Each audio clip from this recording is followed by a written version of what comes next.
ವಿಷ್ಣುವರ್ಧನ್ ಅವ್ರು ಬಹಳ ಇಷ್ಟ ಅಂತ ಹೇಳ್ತಿದ್ರಿ, ಭೇಟಿಯಾಗಿದ್ದೆ ಯಾವಾಗ? ಇಲ್ಲ, ನಾನು ಅದೊಂದು ನನಗೆ ಅವಕಾಶ ಸಿಗಲೇ ಇಲ್ಲ. ಯಾಕಂದ್ರೆ ನಾನು ಇನ್ನೂ ಅವಾಗ ಆ ಲೆವೆಲ್ಗೆ ಏನೋ ಅವ್ರು ರೀಚ್ ಮಾಡೋಷ್ಟು ಕೂಡ ಹೋಗ್ಲಿಲ್ಲ, ಇಲ್ಲ, ರೀಚ್ ಮಾಡೋಷ್ಟು ನನಗೆ ಶಕ್ತಿ ಇರಲಿಲ್ಲ ಅವಾಗ. ಇನ್ನೂ ನಾವು ಅದಾದ ಅಣ್ಣವ್ರನ್ನ ನಾನು ಡೈರೆಕ್ಟಾಗಿ ಭೇಟಿ ಮಾಡಿಲ್ಲ. ಸಣ್ಣ ವಯಸ್ಸಲ್ಲಿ ನಾನು ಫಸ್ಟ್ ಟೈಮ್ ನೋಡಿ ಸ್ಟಾರೇ ಅಣ್ಣವರು. ಮಾರುತಿ ಥಿಯೇಟರ್ ಅಂತ KM ದೊಡ್ಡಿನಲ್ಲಿ ಉದ್ಘಾಟನೆಗೆ ಬಂದಿದ್ರು. ನಾವೆಲ್ಲ ಫ್ಯಾನ್ಸ್ ಕೆಳಗಡೆ ನಿಂತಿದ್ವಿ, ಒಂದು 1000 ಜನ. ಮೇಲ್ಗಡೆ ಕೂತಿದ್ರು ಅಣ್ಣ, ಥಿಯೇಟ್ರ್ ಮೇಲ್ಗಡೆ ಅಣ್ಣವ್ರು ನಿಂತಿದ್ರು. ಅಲ್ಲಿಂದ ಹಿಂಗೆ ಕೈ ಮಾಡಿದ್ರು. ಅದೊಂದು ನೆನಪಿದೆ ಚೆನ್ನಾಗಿ. ಅದಾದಮೇಲೆ ಅಂಬರೀಷ್ ಅಣ್ಣ ನನಗೆ ರೆಗ್ಯುಲರ್ ಆಗಿ ನಮ್ಮೂರಿಗೆ 2 ಸಲ ಬಂದಿದ್ದರು, ಅವ್ರನ್ನ ಭೇಟಿ ಮಾಡಿದ್ದೀನಿ. ಫಸ್ಟ್ ಮಾತು ಹೇಳಿದರು ನನಗೆ, ನಮ್ಮೂರಲ್ಲಿ ಒಂದು ಸಲ ಫಂಕ್ಷನ್ ಆಗಿತ್ತು. ಆಗ ಅಂಬರೀಷ್ ಅಣ್ಣ ಸೂಪರ್ ಸ್ಟಾರ್ ಅಲ್ವಾ, ಅಂದರೆ ನಾನು ಇನ್ನೂ ಸಣ್ಣ ಹುಡುಗ, ಎಲ್ಲಿ ನಾನು ಇನ್ನೂ 6ನೇ ಕ್ಲಾಸು 7ನೇ ಕ್ಲಾಸು ಓದ್ತಾ ಇದ್ದೆ. ನಮ್ಮೂರಲ್ಲಿ ಒಂದು ಫಂಕ್ಷನ್ ಆಗಿತ್ತು, ಅಲ್ಲಿಗೆ ಅಂಬರೀಷ್ ಅಣ್ಣ ಬಂದಿದ್ದರು, ಕರೆದಿದ್ರು. ಅವಾಗ 6ನೇ ಕ್ಲಾಸು 7ನೇ ಕ್ಲಾಸು ಮೇ ಬಿ ಆ ಟೈಮೇ ಇರಬೇಕು ಅಂತ ಅನಿಸ್ತದೆ, ಸರಿಯಾಗಿ ನೆನಪಿಲ್ಲ ನನಗೆ. ಫಂಕ್ಷನ್ ಮಾಡ್ಬೇಕಾದ್ರೆ ನಾನೇ ಏನು ಆ್ಯಂಕರಿಂಗ್ ಮಾಡ್ತಾಯಿದ್ದೆ ಅವತ್ತು. ಓಕೆ, ಸಣ್ಣ ಹುಡುಗ ನಾನು.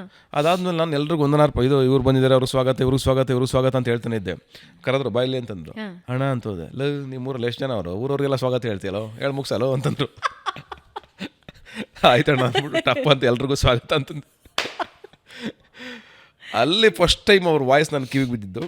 ನಾನು ಇಂಡಸ್ಟ್ರಿಗೆ ಬರ್ತೀನಿ ಅಂತ ಗೊತ್ತಿಲ್ಲ, ಅವ್ರನ್ನೊಂದು ದಿವಸ ಭೇಟಿ ಮಾಡ್ತೀನಿ ಅಂತ ಗೊತ್ತಿಲ್ಲ, ಅದೇನು ಪುಣ್ಯನ ಅವ್ರ ಜೊತೆ ಆ್ಯಕ್ಟ್ ಮಾಡ್ತೀನಿ ಅಂತ ಗೊತ್ತಿಲ್ಲ, ಅವ್ರ ಜೊತೆಗೆ ಒಂದು ಸಲ ಕಟೌಟ್ ಹಾಕ್ಸ್ಕೊತೀನಿ ಅಂತ ಗೊತ್ತಿಲ್ಲ ಲೈಫಲ್ಲಿ.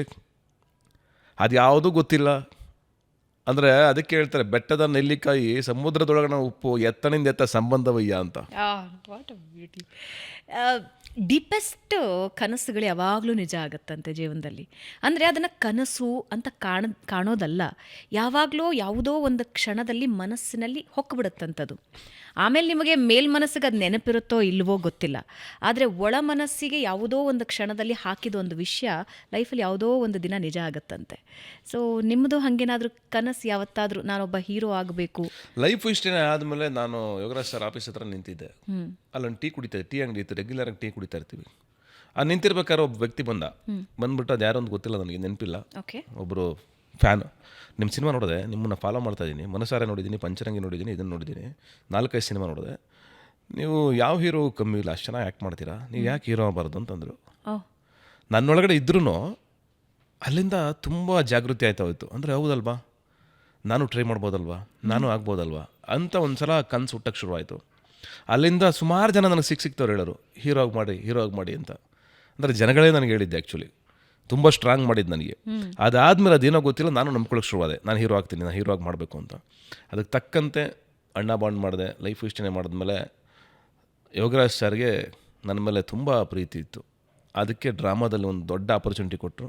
ಅಂಥ ಆಪರ್ಚುನಿಟಿ ಮತ್ತೆ ಸಿಗೋಲ್ಲ ಲೈಫಲ್ಲಿ, ಅಂಥ ಪಾತ್ರ ಮಾಡೋಕ್ಕೋಗಲ್ಲ ಮತ್ತೆ. ಅದು ನನ್ನ ಬೆಸ್ಟ್ ಅಂದರೆ ಬೆಸ್ಟ್ ಡೇಸ್ ಅಂತ ಹೇಳ್ಬೋದು ನನ್ನ ಲೈಫಲ್ಲಿ.